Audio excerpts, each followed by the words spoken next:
सुप्रभात प्रिय विद्यार्थियों। हम पढ़ रहे थे महादेव वर्मा द्वारा रचित भक्तिन रेखा चित्र, और इसमें हमने पढ़ा था कि भक्तिन के जो है 3 अध्याय, जीवन के परिच्छेद 3 परिच्छेद खत्म हो चुके हैं और अंतिम परिच्छेद का जो अर्थ हुआ, अर्थ यानी होता है प्रारंभ, उसकी इति अभी दूर है। यानी हमने इसके पहले वाली वीडियो में पढ़ा था कि किस प्रकार से भक्तिन की बड़ी लड़की विधवा होने के पश्चात उसके साले षड्यंत्र पूर्वक किस प्रकार से उसे बदनाम करके उसके साला जो तीतरबाज एक युवक था उसकी पत्नी बनाने में सफल होते हैं। पंचायत क्या फैसला देती है, किस प्रकार से उनके जीवन में फिर पुनः बुरे दिन आने लगते हैं और वो अपने खेती का जब लगान नहीं चुका पाती है तो महाजन किस प्रकार से दिन भर उसे धूप में खड़ा रखता है। जब उसका ये अपमान होता है, उसके स्वाभिमान पर ठेस पहुंचती है, तो भक्तिन जो है शहर में नौकरी की तलाश के लिए चल जाती है और वहाँ पर उसका परिचय होता है महादेव वर्मा से, जहाँ पर वो काम मांगने के लिए जाती है। आज हम पढ़ेंगे कि महादेव वर्मा के घर में नौकरानी के रूप में भक्तिन किस प्रकार से निष्ठा के साथ कार्य करती है और महादेव वर्मा उसके अंदर क्या खूबियाँ देखती है, क्या विशेषताएँ देखी है, क्या अच्छाइयाँ हैं, क्या बुराइयाँ हैं। आइए अब हम पढ़ते हैं महादेवी वर्मा के यहाँ भक्तिन का जीवन और उसके जीवन का अंतिम परिच्छेद का प्रारंभ। भक्तिन की वेशभूषा में ग्रस्त और वैरागी का सम्मिश्रण देखकर, वो उसकी जो वेशभूषा थी उससे वो लग रही थी कि वो ग्रस्त भी है और वैरागी भी है। सम्मिश्रण यानी मिलाजुला रूप देखकर मैंने शंका से प्रश्न किया, क्या तुम खाना बनाना जानती हो? उत्तर में उसने ऊपर के होठ को सिकोड़कर नीचे के अधर यानी होठ को कुछ बढ़ाकर आश्वासन की मुद्रा में बिल्कुल विश्वास के साथ कहा, ये कौन बड़ी बात है? अरे कौन सी बड़ी बात है? रोटी बनाई जानित हैं, दाल रांध लेत हैं, साग भाजी छौंक सकित हैं और बाकी का रहे यानी सब कुछ कर लेते हैं हम। रोटी बना लेती हैं, दाल रांध लेना मतलब होता है पका लेना, साग भाजी छौंक देती हूँ, यानी साग सब्जी बना लेती हूँ, और क्या बचा है? दूसरे दिन तड़के यानी सुबह। तो अब देखिए भक्तिन के नियम। दूसरे दिन तड़के ही सिर पर कहीं लोटे औंधा कर यानी स्नान कर उसने मेरी धुली धोती जल के छींटों से पवित्र कर पहनी और पूर्व के अंधकार और मेरी दीवार से फूटते हुए सूर्य यानी प्रातः काल की बेला है और पीपल का 2 लोटे जल से अभिनंदन किया। ये उसकी दिनचर्या थी। 2 मिनट नाक दबाकर जप करने के उपरांत यानी बाद, जब वह कोयले की मोटी रेखा से अपने साम्राज्य की सीमा निश्चित कर, समझिए पहले उसने स्नान किया, स्नान करने के बाद पीपल को जल चढ़ाया, उसके बाद देखिए वो उसको खाना बनाने का पकाने का काम मिला था, तो वो जिस चौके पर खाना बनाती है तो कोयले से एक मोटी रेखा खींच देती है। मोटी रेखा खींचने का उसका ये आशय था कि कोई इस रेखा को पार न करे, यानी वो जो है पवित्रता का पूरा ध्यान रखा करती थी। तो ध्यान देना, उसने अपना साम्राज्य बना लिया मोटी रेखा खींच कर के, यानी इस चौके पर मेरा अधिकार है और इस पर केवल मैं ही काम कर सकती हूँ, बाकी कोई इस रेखा को लांघ कर नहीं आ सकता। जिस प्रकार से लक्ष्मण जी ने सीता जी के लिए एक रेखा खींची थी, उसी प्रकार से भक्तिन ने भी अपने साम्राज्य की सीमा निश्चित कर अपना अधिकार जमा लिया। चौके में प्रतिष्ठित हुई तब मैंने समझ लिया कि इस सेवक का साथ टेढ़ी खीर है, यानी मुश्किल काम। टेढ़ी खीर होना मुहावरा है जिसका अर्थ होता है मुश्किल काम। मैंने समझ लिया कि इसका साथ निभाना मुश्किल काम है। अपने भोजन के संबंध में नितांत वितराग होने पर भी, यानी मुझे अपने भोजन के संबंध में कोई अनुराग नहीं था कि होने पर भी मैं पाक विद्या के लिए परिवार में प्रख्यात हूँ, यानी मुझे मेरे परिवार में भी जाना जाता है कि मैं खाना बनाने और पकाने की जो क्रिया है उसमें कुशल हूँ। यह है पाक विद्या, भोजन पकाने की विद्या। पाक विद्या के लिए परिवार में प्रख्यात हूँ और कोई भी पाक कुशल दूसरे के काम में नुक्ताचीनी किए बिना नहीं रह सकता। ये मानवीय स्वभाव है। जो व्यक्ति किसी भी क्षेत्र में कुशल होता है तो दूसरे काम में जो उसका समान क्षेत्र वाला कोई दूसरा व्यक्ति है तो उसमें वो जो है मीन मेक या कमियां निकालता रहता है, इसका स्वभाव है। पर जब छूत पाक पर प्राण देने वाले, यहाँ शब्द है छूत पाक, जिसका अर्थ होता है कि खान पान संबंधी पवित्रता के नियम।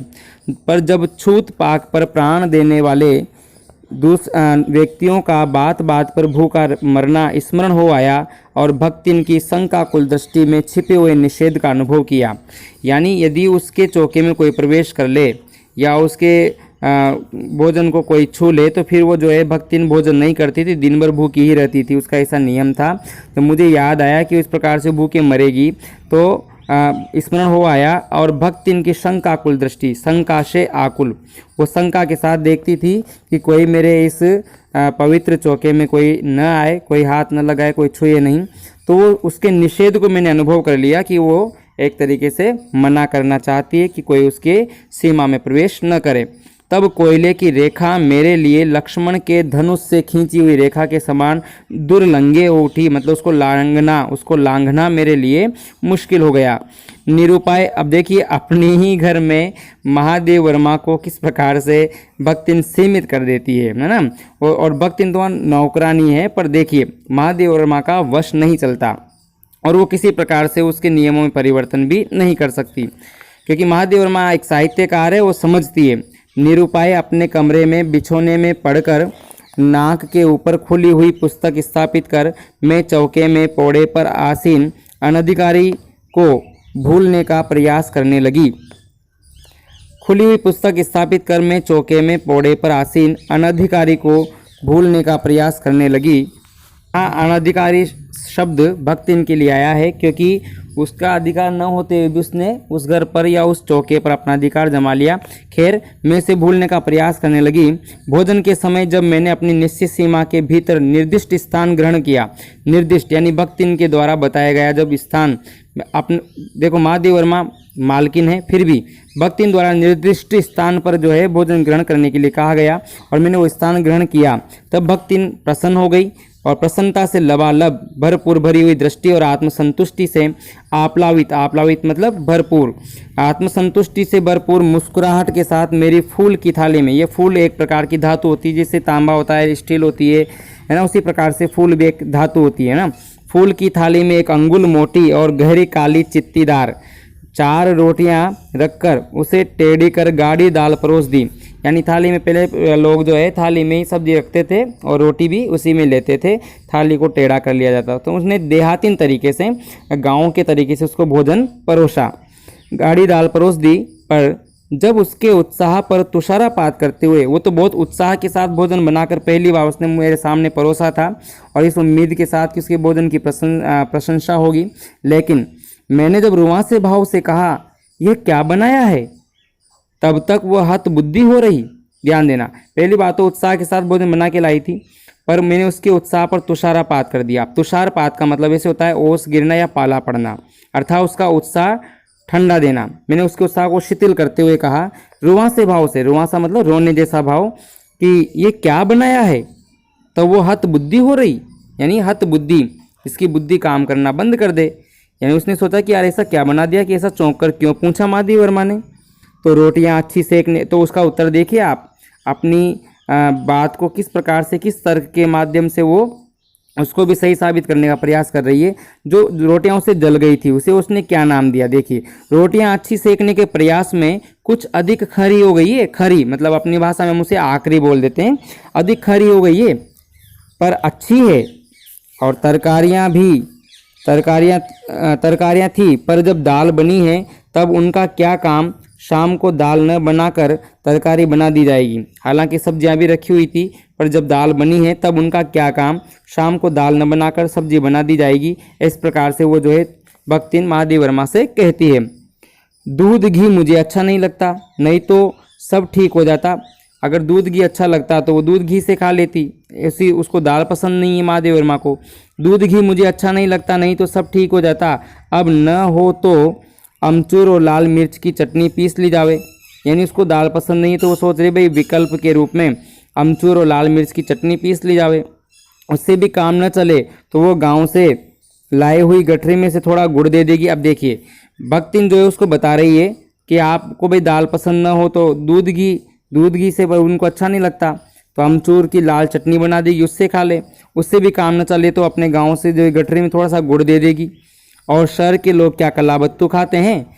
भक्तिन चाहे नौकरानी के रूप में हैं, लेकिन आप समझने का प्रयास करें उसका अक्खड़पन, उसका वो उस परिवार जहाँ पर वो नौकरानी के रूप में काम करती है उस परिवार को अपने से अलग नहीं मानती है, इसलिए वो महादेव वर्मा के ऊपर अपना अधिकार जताती है।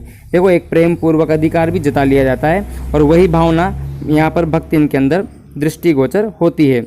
और क्या फिर शहर के लोग कलाबत्तू खाते हैं? कलाबत्तू मतलब जैसे कोई कलाकंद जिसे बोलते हैं, एक मिठाई आती है। फिर वह कुछ अनाड़िन या फुवड़ नहीं, उसके ससुर वही बोलती है कि मैं कोई अनाड़िन नहीं हूँ, कि मैंने खाना पहली बार नहीं बनाया है ना। उसके ससुर पितिया ससुर मतलब चाचा ससुर भक्त इनके, है ना। तो उसके ससुर, पितिया ससुर, अजिया सास आदि ने उसकी पाक कुशलता के लिए न जाने कितने मौखिक प्रमाण दे डाले हैं। वो ये तर्क देना चाहते कि मैं कोई अनाड़ी नहीं हूँ, मेरे भोजन की प्रशंसा मेरे परिवार में, मेरे ससुराल में सब करते हैं। मेरे ससुर जी ने मेरी प्रशंसा की है, पितिया ससुर, अजिया ससुर, दादी ससुर आदि दादी सास आदि ने उसकी कुशलता के लिए न जाने कितने मौखिक प्रमाण पत्र दे डाले हैं। भक्त इनकी सारगर्भित लेक्चर, ये जो ऊपर दिया गया है उसको महादेव वर्मा ने क्या कहा है? सारगर्भित लेक्चर का है। और भक्त इन ये सारा लेक्चर क्यों दे रही है? कहते हैं ना कि first impress is the last impress. वो अपना इम्प्रेस जमाना, अपना प्रभाव जमाने के लिए महादेव वर्मा के सामने सारा लेक्चर प्रस्तुत करती है। और जो व्यक्ति कहीं भी नई जगह जाता है तो अपना स्थान बनाने के लिए वो अपने बारे में बताना भी चाहता है, तो भक्ति ने भी इस प्रकार से सब कुछ बताया। भक्तिन के सारगर्भित लेक्चर का यह प्रभाव हुआ कि मैं मीठे से विरक्ति के कारण, बिना गुड़ के और घी से अरुचि के कारण रूखी दाल से एक मोटी रोटी खाकर बहुत ठाठ से यूनिवर्सिटी पहुंची। महादेव वर्मा यूनिवर्सिटी में जो है लेक्चरर थी और पहुंची और न्याय सूत्र पढ़ते पढ़ते शहर और देहात के जीवन के इस अंतर पर विचार करती रही कि शहर के लोगों का जीवन कैसा होता है और ग्रामीण लोगों का जीवन कैसा होता है। खान पान, रहन सहन से लेकर बहुत बड़ा एक अंतर था। हालांकि आजकल ये शहरों के जीवन में और गाँव के जीवन में जो अंतर है वो धीरे धीरे समाप्त होता जा रहा है। अलग भोजन की व्यवस्था करनी पड़ी थी। उस दिन उसने जो है एक ही रोटी खाई थी, अनमने भाव से, रुचि से खाई थी। अलग भोजन की व्यवस्था करनी पड़ी थी अपने गिरते हुए स्वास्थ्य और परिवार वालों को की चिंता निवारण के लिए। पर प्रबंध ऐसा हो गया कि उपचार का प्रश्न ही खो गया। इस देहाती वृद्धा ने जीवन की सरलता के प्रति मुझे इतना जागृत कर दिया था कि मैं अपनी असुविधाएं छिपाने लगी। सुविधाओं की चिंता करना तो दूर की बात, यानी इस देहातीन ग्रामीण महिला यानी भक्ति ने मुझे इतना सरल बना दिया था कि मैं अपनी असुविधाएं भी छिपाने लगी थी। अगर किसी बात को लेकर, खान पान को लेकर या किसी भी चीज़ को लेकर असुविधा होती थी तो मैं उसको छुपा लेती थी, यानी इसे कहते हैं समायोजन करना। मैं भी उसके साथ समायोजन करना सीख रही थी। यानी वैसे अगर महादेव वर्मा चाहती तो उसको क्या कमी थी? वो चाहती दोबारा भोजन बनवा ली थी।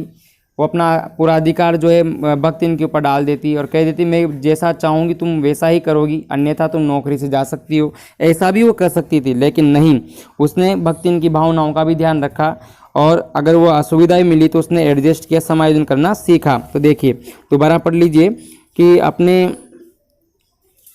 पर प्रबंध ऐसा हो गया कि अलग भोजन की व्यवस्था करनी पड़ी थी अपने गिरते हुए स्वास्थ्य और परिवार वालों की चिंता निवारण के लिए। पर प्रबंध ऐसा हो गया कि उपचार का प्रश्न ही खो गया।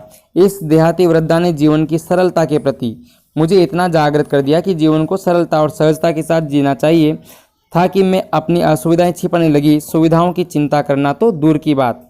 इस प्रकार से उनके जीवन में परिवर्तन लाती है अलग भोजन की।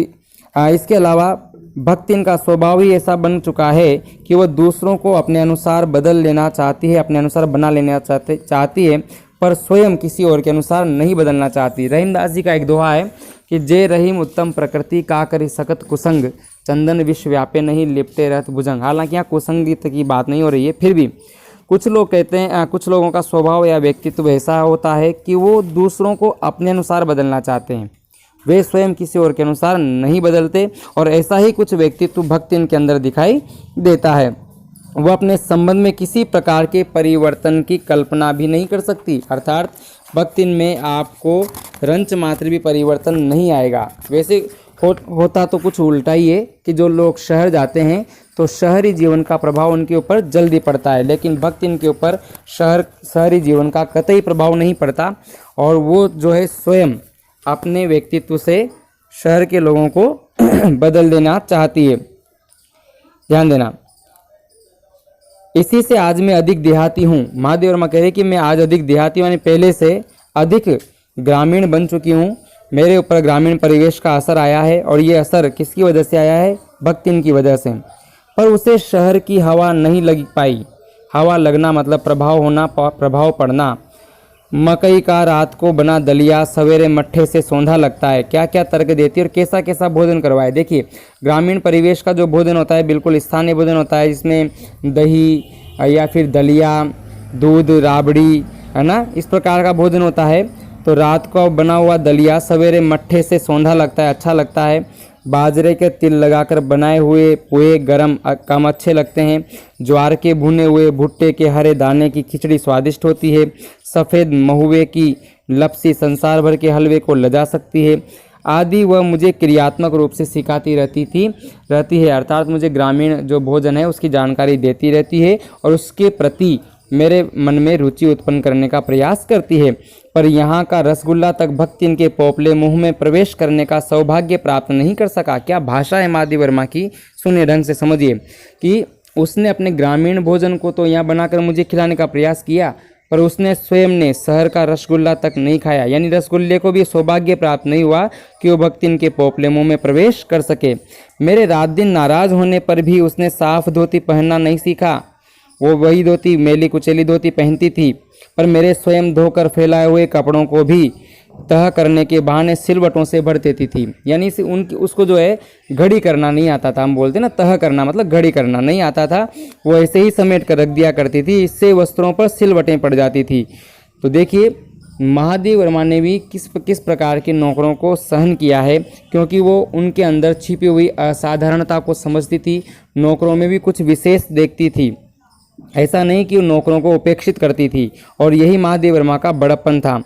मुझे उसने अपनी भाषा की अनेक दंत कथाएं कंठस्थ करा दी। वो गांव की जो कथाएं थी या जो दंत कथाएं मतलब जो सुनी सुनाई कथाएं आगे बढ़ती रहती है, उन्हें हम दंत कथाएं कहते हैं। तो दंत कथाएं कंठस्थ करा दी है, पर पुकारने पर वह आए के स्थान में जी कहने का भी शिष्टाचार नहीं सीख सकती। वो जब मैं उसको पुकारती हूँ, आवाज़ लगाती हूँ, तो वो आए कहती है। जी कहने का शिष्टाचार यानी ऐसी भाषा वो नहीं सीख सकी। भक्तिन अच्छी है यह कहना कठिन होगा, क्योंकि उसमें दुर्गुणों का अभाव नहीं। दुर्गुण तो उसके अंदर भी थे, भक्तिन के अंदर भी, हर मनुष्य के अंदर दुर्गुण भी होते हैं, सद्गुण भी होते हैं। पर यह कहना भी, पर वह सत्यवादी हरिश्चंद्र नहीं बन सकती, पूर्णतः सत्य तो नहीं बोलती, पर हाँ नरो वा कुंजरो वा कहने में भी विश्वास नहीं करती। नरो वा कुंजरो वा कहने में भी विश्वास नहीं करती। ये एक महाभारत काल की कथा है, जब श्री कृष्ण भगवान ने युधिष्ठिर से कहा था कि तुम कहना कि अश्वत्थामा मारा गया।